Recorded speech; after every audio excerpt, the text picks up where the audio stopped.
Viewers, আমি সুশান্ত। আপনাদের জানাই অভিনন্দন ও শুভেচ্ছা।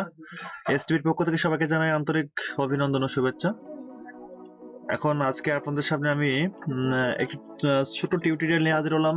সেটি হলো আপনাদের শেখাবো যে অ্যাডোবি ফটোশপ কিভাবে ছবির কাজ করা হয়, যে আপনার পাসপোর্ট অ্যান্ড স্ট্যাম্প সাইজের ছবির ব্যাপারটা যেটা থাকে।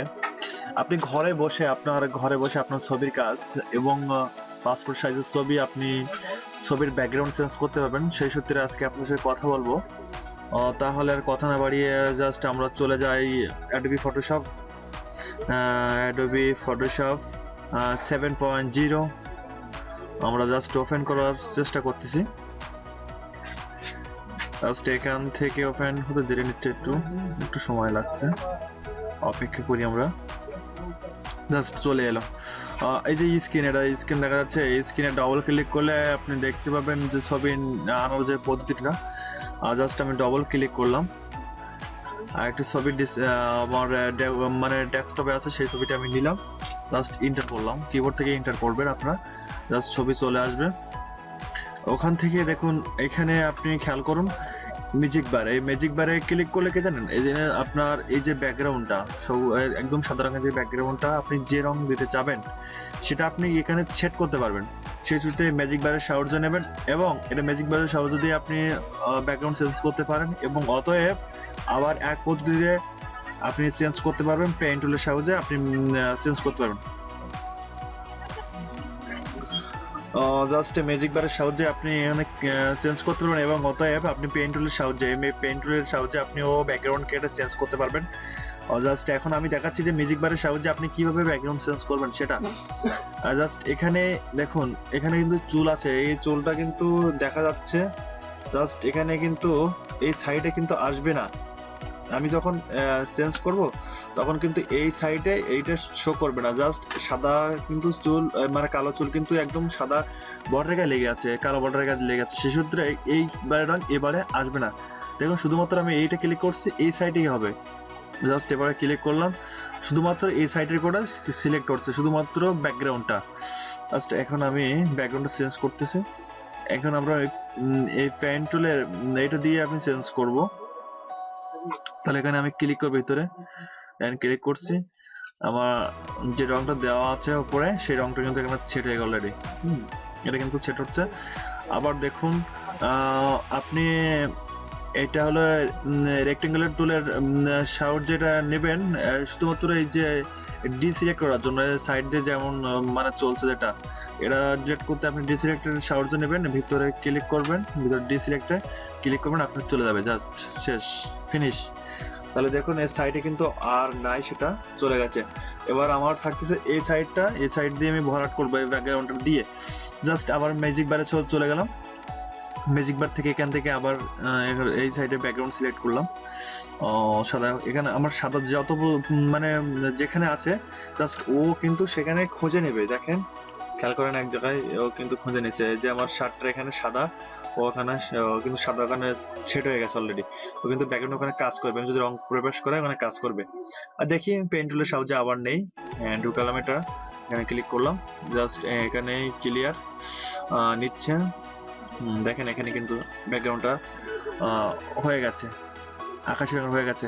এখানে আবার রেক্টেঙ্গুলার টুলের সাহায্যে নিলাম, আমি এখানে ক্লিক করলাম, জাস্ট এখানে ভিতরে রাখে ডিসিলেক্ট করলাম। জাস্ট এটা কিন্তু চলে গেল, ক্লিয়ার। এই এক পদ্ধতিতে আপনার ব্যাকগ্রাউন্ড চেঞ্জ করতে পারবেন। আর একটি পদ্ধতি আপনি ব্যাকগ্রাউন্ড চেঞ্জ করতে পারেন, সেটি আপনাদেরকে আমি দেখাচ্ছি। তাহলে দেখুন এই পেন টুলের মাধ্যমে আপনি এই যে ব্যাকগ্রাউন্ডটা কেটে বাদ দিয়ে অন্য রং সেট করতে পারবেন। এই ব্যাকগ্রাউন্ড রং কালার, এখানে আপনি যে কালারটা সেট করবেন জাস্ট সেখানে কিন্তু এই ব্যাকগ্রাউন্ডটা সেট হয়ে যাবে। সেই সূত্রে আমি পেন টুলের কাজ দেখাই। এখন পেন টুলে আপনি যাবেন, এখান থেকে একটা পয়েন্ট দিবেন, পেন টুলের সাহায্যে পয়েন্ট দিবেন, দিয়ে এখান থেকে কাটা শুরু করবেন। জাস্ট এখান থেকে কাটলাম, আমি ছবিটা অল্টন চেপে বড় করে নেব, ঠিক আছে। আর যদি এই ছবির কোনো কাজ করতে গিয়ে যদি কোনো ভুল হয়ে যায়, কন্ট্রোল অল্টন দিয়ে আপনি জাস্ট রিডু আনডু করে নেবেন, মানে ব্যাগে ফেরত যাবেন, গিয়ে আবার পরবর্তী কাজ করবেন। যেমন আমি এখান থেকে এটা ভুল করছি, তাহলে আমি কন্ট্রোল অল্টন জেড দিয়ে ব্যাগে যাব, ঠিক আছে। আচ্ছা ঠিক আছে, যদি ঠিক থাকে তাহলে হোক, সমস্যা নাই।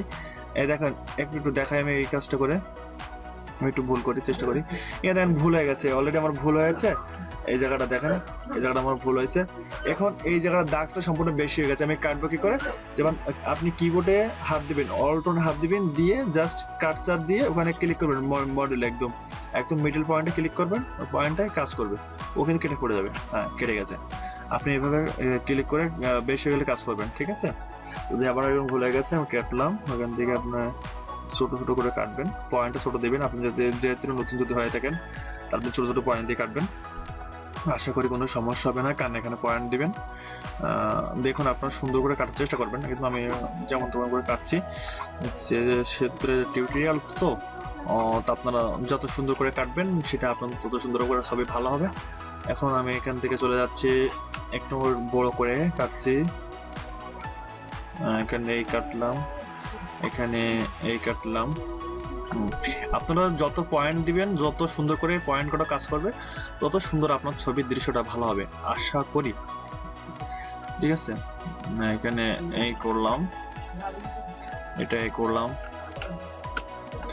ছবিটা অল্টন চেপে ছোট বড় করে নেবেন আপনি এখান থেকে, ছবিটা দেখি, হ্যাঁ ঠিক আছে, সুন্দর আছে, সমস্যা নাই। এখান থেকে করলাম, কাটলাম, যেমন তেমন করে কাটার চেষ্টা করতেছি। আপনারা বাসায় বসে সুন্দর করে কাটার চেষ্টা করবেন, দেখবেন খুব সুন্দর হবে। এবং যারা তো স্টুডিওয় কাজ করেন তাদেরতে ভালো লাগবে না। আমি কাটার চেষ্টা করতেছি ভালো করে, দেখা যাক কি হয়, শেষ দেখি। আচ্ছা হোক, সমস্যা নাই, ভালো যাচ্ছে।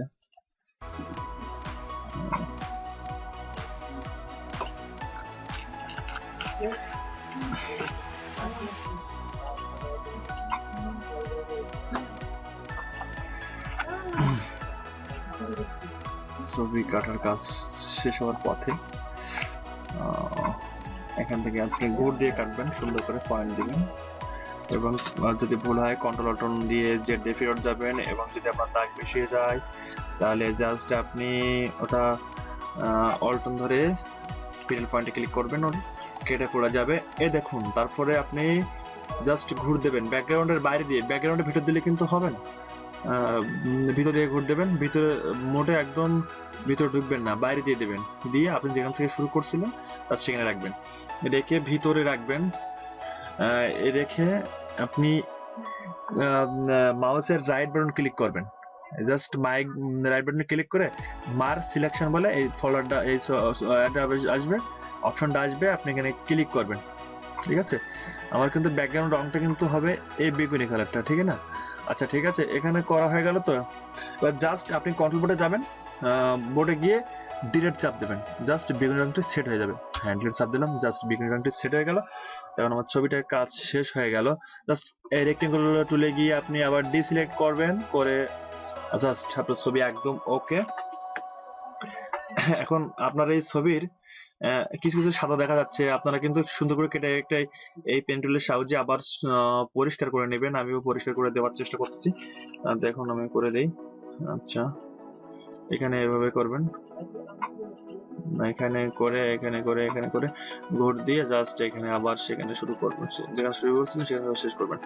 মার্ক সিলেকশন, কন্টিনিউ, অটো, ওকে, ডাবল ডিলিট হয়ে গেল। জাস্ট আবার ডিসিলেক্ট করলাম, জাস্ট ছবি কাজ কমপ্লিট। ওকে, এখন আমি আবার আমার সবচেয়ে একটা ব্যাকগ্রাউন্ড ভালো লাগে, সেটা হলো আমি এখন দিয়ে রাখছি, এটা আমার খুব পছন্দের ব্যাকগ্রাউন্ড, আবার সেটা আমি দিচ্ছি। তো আমার ছবির কাজ শেষ হয়ে গেছে। আর যদি আপনারা যদি না বুঝতে পারেন আর যদি না বোঝেন তাহলে প্লিজ আমাকে কমেন্ট করে জানাবেন। আর যদি ভালো লাগে টিউটোরিয়ালটা নিশ্চয়ই আপনাদের বন্ধু বান্ধবের সবার কাছে শেয়ার করবেন। সবাইকে অনেক অনেক ধন্যবাদ, ভালো থাকবেন। আর দয়া করে চ্যানেলটি সাবস্ক্রাইব করবেন এবং লাইক কমেন্ট করবেন। সবাইকে অনেক অনেক ধন্যবাদ, স্ট্রিট পক্ষ থেকে ধন্যবাদ।